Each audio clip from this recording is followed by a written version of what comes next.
Hai semua, selamat datang di Gra Investor.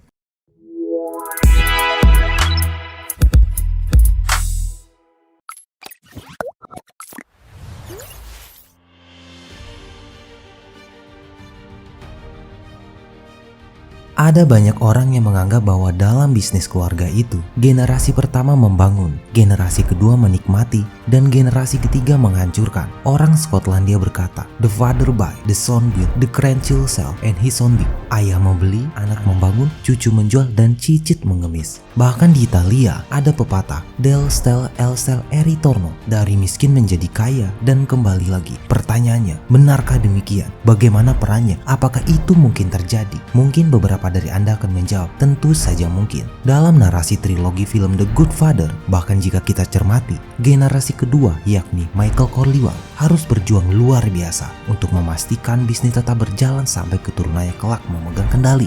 Sementara itu, film House of Gucci tahun 2021 merupakan contoh sempurna terkait mitos kutukan generasi ketiga yang membawa petaka. Jika mitos itu tidak benar adanya, lantas kenapa bisnis keluarga banyak runtuh pada generasi ketiga? Untuk mengetahui jawabannya, mari kita telusuri lebih dalam mengenai mitos ekonomi yang satu ini. Namun sebelum itu, pastikan Anda sudah subscribe pada channel ini sehingga Anda mampu bersikap cermat di tengah era gempuran mitos. Benarkah ada mitos generasi ketiga? Mitos seperti ini sering menghantui banyak bisnis keluarga. Tidak sedikit perusahaan keluarga yang gagal berkembang setelah dilanjutkan oleh generasi berikutnya. Beberapa usaha yang sudah besar yang ada di Indonesia serta negara-negara lain di dunia ternyata dikembangkan oleh orang-orang di dalam satu keluarga. Banyak perusahaan yang sudah berjalan puluhan tahun kemudian diwariskan ke generasi berikutnya. Dikarenakan keluarga memang sosok yang dapat menjadi penopang sekaligus pemberi semangat saat menjalankan bisnis, bahkan ketika hasilnya tidak sesuai ekspektasi. Sejumlah survei termasuk yang dilakukan The Economic Intelligence dan juga Harvard Business School menyebut 95% bisnis keluarga tidak sanggup bertahan melewati generasi ketiga.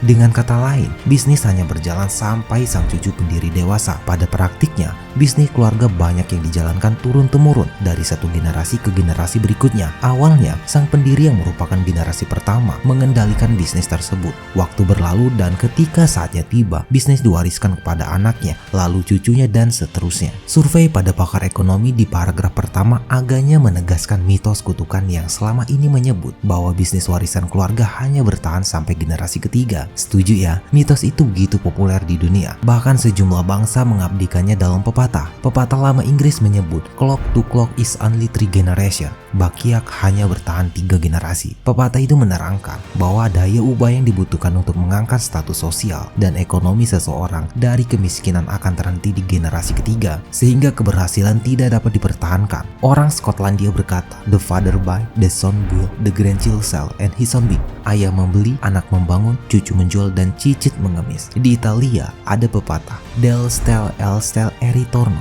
Dari miskin menjadi kaya dan kembali lagi. Sejatinya, apa yang coba disampaikan dalam pesan tersebut adalah suatu siklus yang umum. Generasi pertama mendirikan bisnis. Mereka mengasah keahlian khusus, banyak berkorban, dan bekerja keras dengan harapan anaknya tak perlu bernasib sama. Generasi kedua menyambungnya dengan memperluas bisnis. Mereka cenderung menjadi dermawan dan juga terbiasa dengan gaya hidup yang sedemikian mapan. Mereka menyaksikan bagaimana orang tuanya berjuang sehingga terpupuk motivasi untuk setidaknya mempertahankan kelangsungan bisnis tersebut. Sementara generasi ketiga, meski tidak selalu tak mewarisi keterampilan yang dibutuhkan untuk meneruskan bisnis tersebut, mereka lahir dengan sendok perak di tangan. Mereka yang tidak menyaksikan perjuangan kakek dan neneknya, lantas mereka menggerogoti kekayaan. Pada akhirnya, generasi keempat kembali ke titik awal. Bagaimana perannya? Apakah benar bahwa generasi pertama membangun, generasi kedua menikmati, dan generasi ketiga menghancurkan? Tentunya tergantung bagaimana visi, misi, dan budaya perusahaan. Yang tak kalah penting adalah cara menjalankan setiap peran di dalamnya.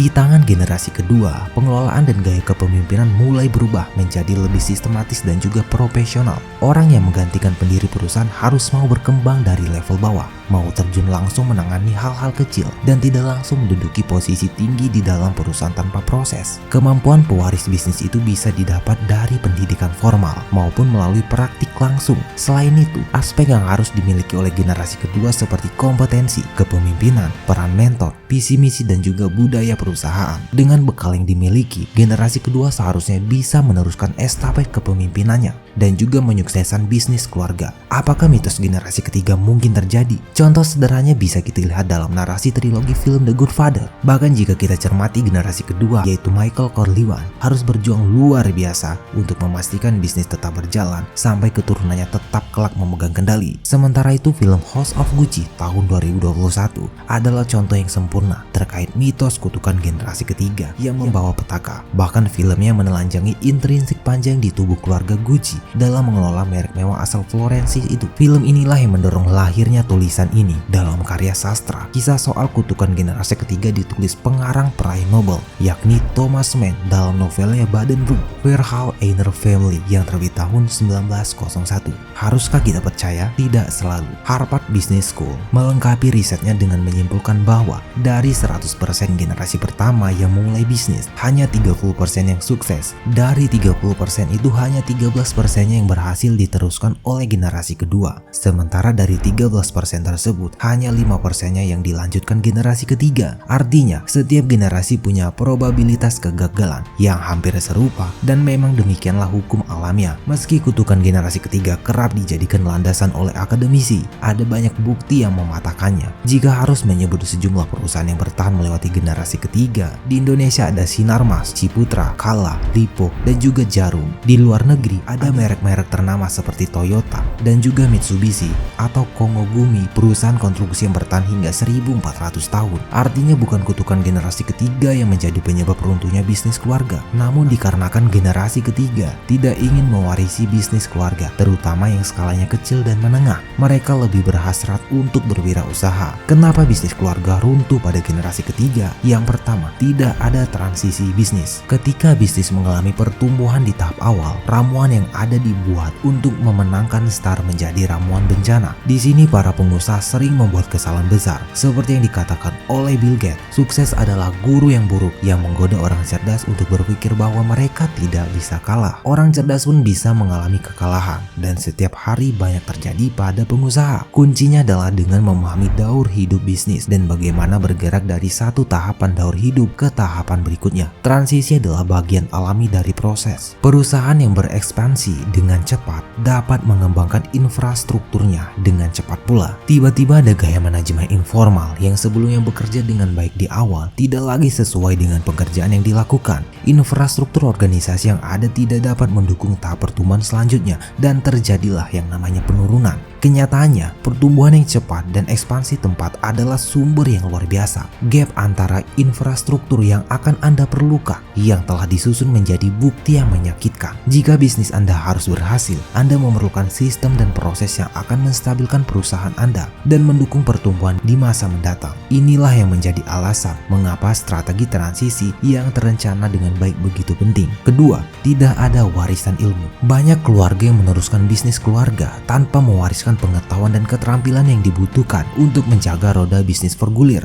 Fokus dan perhatian pada aset bisnis membuat elemen pembangunan manusia terlupakan. Tidak ada gunanya pula neraca bisnis yang kuat jika generasi berikutnya tidak dilengkapi kemampuan menjalankan bisnis secara efektif. Investasikan waktu untuk memastikan generasi berikutnya cukup tangguh untuk menjadi pewarisnya. Yang ketiga, tidak ada inovasi. Hari ini, jika pemilik bisnis melakukan hal yang sama dengan cara yang sama pula selama 5 tahun berturut-turut, kemungkinan bisnisnya akan tertinggal. Maka dari itu, inovasi tak boleh berhenti agar bisnis berkembang memenuhi kebutuhan pelanggan pada setiap zamannya. Di luar hal itu, ada faktor X yang justru sering jadi biang kerok keruntuhan bisnis seperti dituturkan oleh film House of Gucci. Kemampuan X itu adalah kemampuan mengorkestrasi konflik internal keluarga. Pasalnya, karakteristik utama bisnis keluarga adalah kendali dipegang satu sosok dominan. Efeknya, kekompakan haruslah kuat, dan kekompakan bisa jadi masalah saat perusahaan semakin besar. Pada saat itu, muncullah dua usulan, yaitu memperkerjakan lebih banyak anggota keluarga atau justru merekrut outsider profesional. Masalah utama lain muncul dari pemahaman bahwa bisnis adalah aset yang harus diwariskan kepada suksesor. Saat generasi pertama menyerahkan perusahaan kepada suksesor, timbul perkara soal siapakah di antara penerusnya yang menjadi pengambil putusan dan juga penegak konflik. Mitos kutukan generasi ketiga menelurkan hipotesis bahwa barang siapa yang bisa mengendalikan faktor X, maka perusahaan akan bertahan lebih lama. Kesimpulannya, bisnis keluarga akan hancur di tangan generasi ketiga adalah mitos. Hidup mati perusahaan tidak ada kaitannya dengan generasi. Memang benar, ada kelompok bisnis keluarga yang akhirnya bangkrut di tangan generasi ketiga. Namun kita tidak bisa mengabaikan banyak bisnis keluarga yang justru bertahan besar dan maju di tangan generasi ketiga. Sejatinya, untuk mempertahankan kesuksesan perusahaan atau bisnis keluarga, yaitu dengan menjalankan dua prinsip pengelolaan. Pertama, kelangsungan bisnis keluarga